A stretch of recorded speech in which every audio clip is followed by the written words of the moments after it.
amafaranga. Hari ikintu amafaranga atazogukorera. Hari ikintu ubwiza bwawe butazogukorera. Hari ikintu igikundiro cyawe kitazogukorera. Iminsi yose duhereza urumva tuvuga ngo Imana ngo ni Alpha na Omega. Sibyo? Niryo tanguro ry'ibyiza ni naryo herezo ry'ibyiza. Nufata buri kintu kimwe cyose ukavuga uti mu izina rya Yesu Kristo.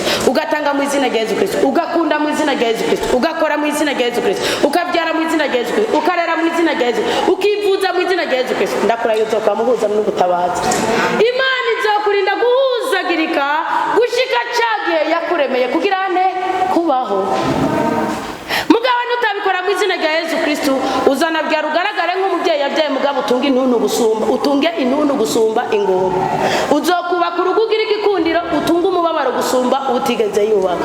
Kubera bikorera muri Kristo Yesu ni uzonezerwa mu buzima bwawe. Bikorera muri Kristo Yesu ni uzamana ubutabazi kuko iminsi yose tugenda hari umujinya wa shetani. Umujinya wa shetani rero utuma umukunzi n'uwundi bacanama, utunga umukozi n'umukoresha bacanama, utuma umubyeyi n'umwana badahuza, utuma umuvukanyi n'uwundi baterekanwa batabonana, utuma uhora mu kibengero, uhora mu munanuro, uhora mu ruzererezi. Mugabo uwo mujinya wa shetani tukugwa ko n'umuco wa Kristo. Yeremiya yaravuze mu nimbazi we 7 ngo badawa bakoze ibyaha ngo ntibakihari. Ngo nanuyu munsi nitwebwe binaniye ku bitugu byacu. Hariho n'imivumo, hariho n'ibisuzuguro, hariho n'imibabaro, hariho n'imikoshi dutegwa n'ababyeyi bacu baraguje baterekereye kandi mubyirengagize ko aho hambere hahise kiranga yari Imana yabo. Bisigura ikintu ushobora kwijejara ngo nta kintu na kimwe mfise cyo mbabaza mutima wanje gute.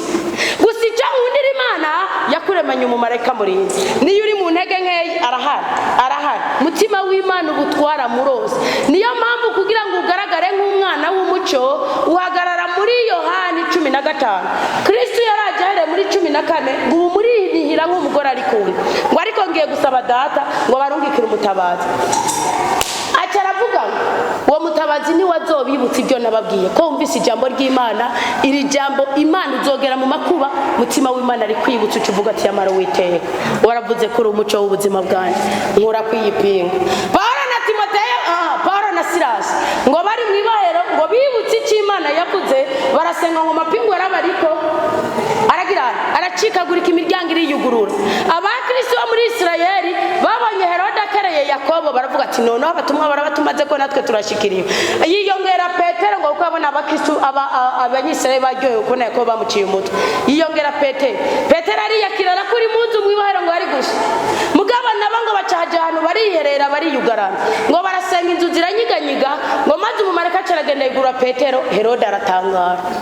Bisiguriki iyo ufise umuco wa Kristo ubohoza uwawe ahagaze mu makungu, ubohoza ubuzima bwawe uzakwinjira mwejo kuko ubundi mu bigaragara Bibiliya iravuga muri Matayo 6 ngo nimvuga ngo dawa twese uri mu ijuru ibyo kurya bidukwiye umunsi mu bigaragara. Mugabo mu bitagaragara Kristo yaravuze ngo data aracyakora nanjye ndacyakora uhagara mu buzima buzokurikira. Ukavuga ati ndi umukobwa ndiko ndiga uzomfashe unkure kwikibengero niniga ibyo ndiko ndiga ibindarira ko amaguru ndi kuri silabisi ibintera ku mwanya wo kuryama ngo sinzire uzobibyaza umusaruro nyagohora ku ngoma. Simbeho diplome yanje sindiko nondera ikintu nzobika muri varize, sindiko nondera ikintu nzobika muri garde robe. Urazi kwiga university bikarangira ugiye kuba umutayeri. Kandi ni mutunga Kristo nk'umuco w'ubuzima bwanyu kuki iyi sirimu ubutunzi mugatura cyakene babwe exploiter kandi ubwenge Imana itanga uracomekwa cyane kuri burya mukura mu ishuri. Umaze gucomekwa kuri burya mu ishuri mukura mu ishuri ni muzobutora nako mutagize cyagisabisha cya Samusoni nicyo nje gusazerera ko yaravuze ngo unyibagize imibabaro ijya urumva Imana ibari imwibagize imibabaro naguteye nabibonye amaso yamaze mugahorera amaso wanje amaso y'Samusoni udukwandika mu bona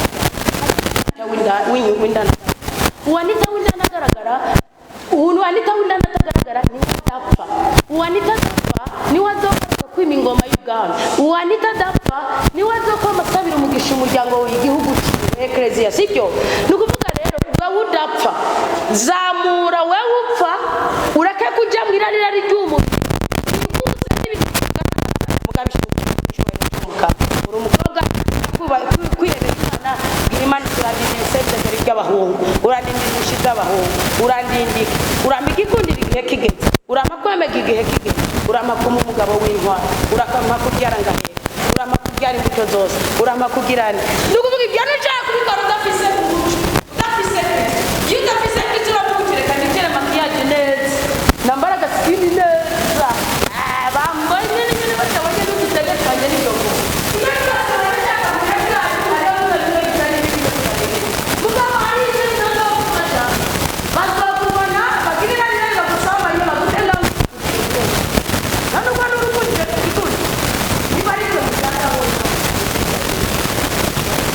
oya nimugire igikundiro kiri mu icuba mugire ubwenge buri mu butware bw'Imana mugire buri kintu kimwe cyose ubutware bw'Imana bube muri mwe isi niki isi uyitaburi bivuze mu Faransa hariho rate hariho roman hariho rosore sibyo bigani si ibintu bitatu mugabe isi Yesu Kristo aravuga n'iyi c'est le monde sibyo nukuvuga rero iyo si nukuvuga iyi si nigikandagiro cyacu Dawudi yaravuze ngo mwene Adamu wamubonye ku buryo watwe kumunganya nawe ngo kandi mwene Adamu wamubonye kwiki ku buryo watwe kumugira nk'akamana avuga ngo kandi mwene Adamu wamubonye kwiki ku buryo wamuhaye kugabisi mugabe iyi si uyu munsi turayikoreye ugenda n'inzara kuyarara hari ibyo kurya abasheke ubona ko bimenye bikomeye ibyo bintu si ibintu by'abana b'Imana sibyo si ibintu by'abana b'Imana ngo kuva kuwicaye ku ntebe y'icubahiro gushika kuri nyarucari yicaye mu bivu canke mu munyota kuva ku wambaye ibyambara abami n'igitako gushika ku wambaye umushambara bamana uburake ishari umutima uhagaze ukwembemba ubwoba bw'urupfu inzigo y'inzikira uguterana ishavu n'amatati iyo baryamye ku buriri itira ryo mu ijoro rirabononera ibyo bari basanzwe bazi ni kuvuga iki urakeneye Kristo umuco kugira ngo bawutekanye ibundi Yohani yaravuze ngo mbere na mbere hose jambo w'Imana yariho Kristo ni wo muco w'ubuzima bwacu mwakirabe muri mwe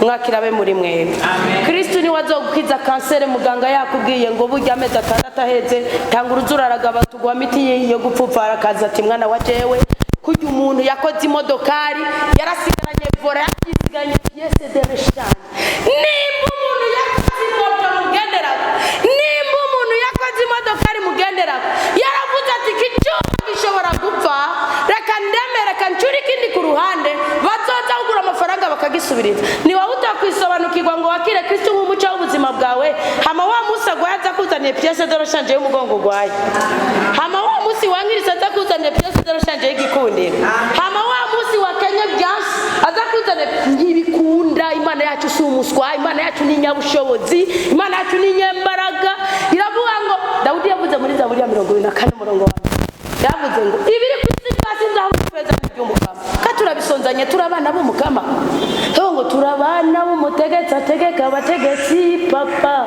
turabana kutanone mu bitunganya umubabalo iyakiraraka kwigeranya n'ubundi kuko Kristo n'umuco mu buzima bwawe Kristo n'umuco mu buzima bwawe Kristo n'umuco mu buzima bwawe mwakira mubwira uti ndemera ikintu gishasha ndemera amateka mashasha ejo apere do frizo bizogwe kuri jewe ejo igisuzuguro kizokugwe kuri jewe ndemera ubuzima bushasha Imana ibaho umugisha amen Imana ibaho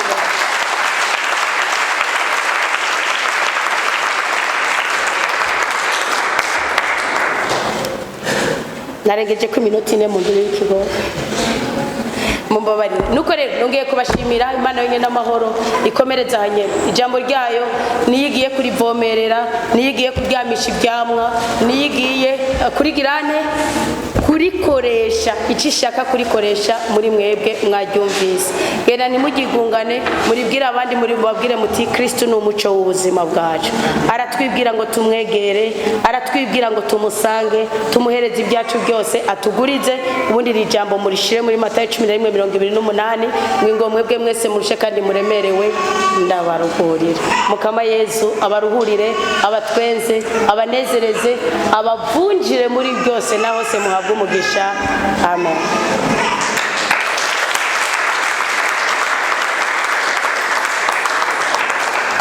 Yesu